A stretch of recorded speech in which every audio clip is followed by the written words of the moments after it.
I bought Fallosan equipment. I did everything according to the instructions. The plan was simple: wear it daily except weekends, gradually increase the time, after a month, first results. And the result?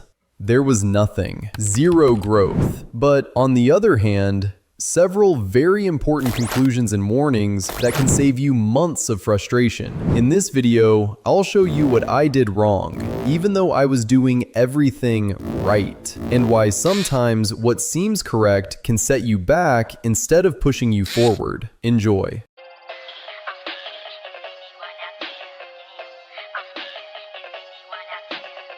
What did I do in practice? I only used the ADS, meaning this all-day extender. It's discreet, seriously. You can wear it in your underwear. Half a day and nobody will notice. Well, unless you have very nosy friends. This is exactly that low tension in PE, meaning weak but long pulling. The point is for the penis to be in a stretched phase for a long time. I started calmly from 1 hour a day, just as it was in the instructions. And I added an hour every day. After a week, already 7 hours. Then 8, 10, sometimes even 12 hours per day. Worn at work, at home, on walks, literally everywhere. I thought, well, the longer the better, right? Zero pain, slight discomfort sometimes, but generally okay. At first, it seemed like it was working. It stretches, you feel something, and that's when it started. And paradoxically, nothing started.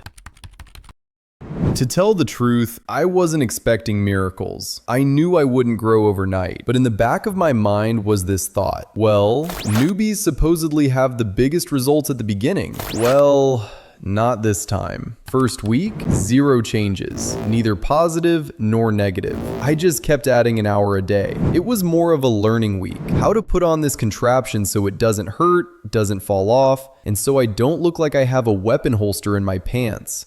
Honestly, learning to put it on was a nightmare. That sleeve, that silicone condom from Fallosan, so thin and delicate that on the first day, I already tore it. Sorry Fallosan, but seriously, those thicker condoms from AliExpress work better.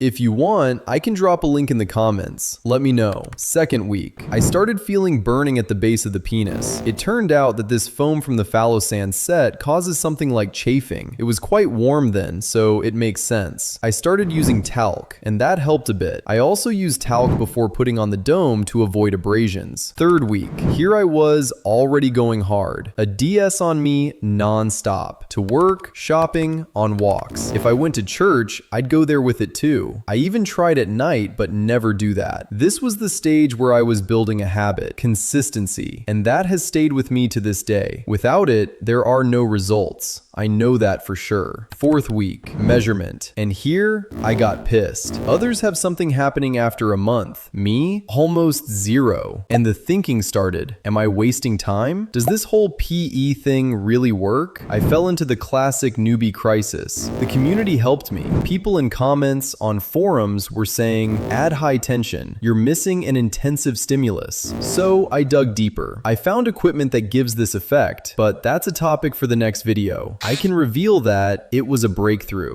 And now something important. In the third and fourth week, I noticed that my penis in flaccid state became harder. This is not a good sign. It's a defensive reaction. But the worst was something else. Morning erections disappeared. I'm not even 30 yet. I'm not obese. I go to the gym, and here, suddenly, zero morning wood? That's when I knew something was wrong.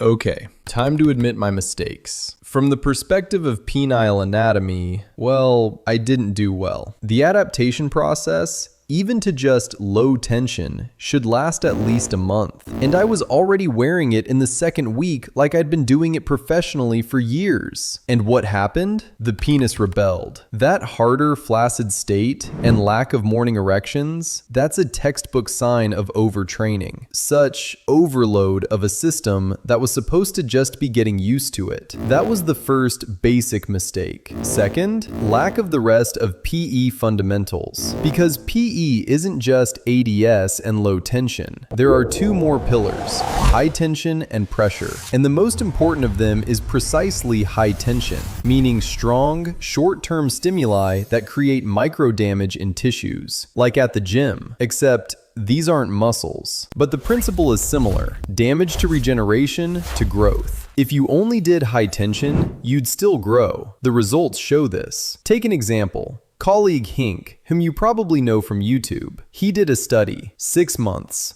33 guys at the start, 7 remained, but average growth plus 1.32 centimeters length, BPEL, plus 0.58 centimeters girth. How long was their daily routine? 50 to 60 minutes. That's not a feat. That's not whole days naked. It's just well-planned sessions. If you want a link to this study, you have it in the description, or go to Hink's channel. In this episode, I won't show you any spectacular results.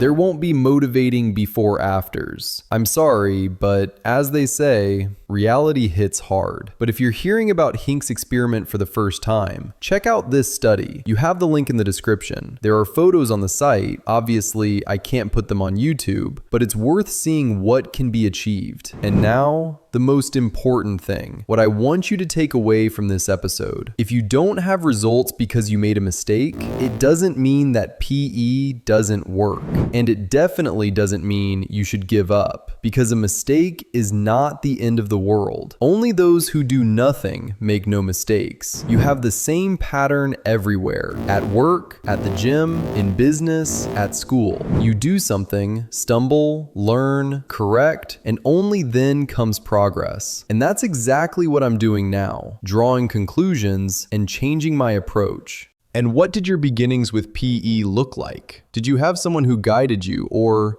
like me, are you discovering everything on your own? I'd love to read your stories, because as you see, we learn from mistakes, best together. If you're interested in such topics, hit subscribe. You'll help me develop the channel, and I'll give you great content. See you, and good luck with training.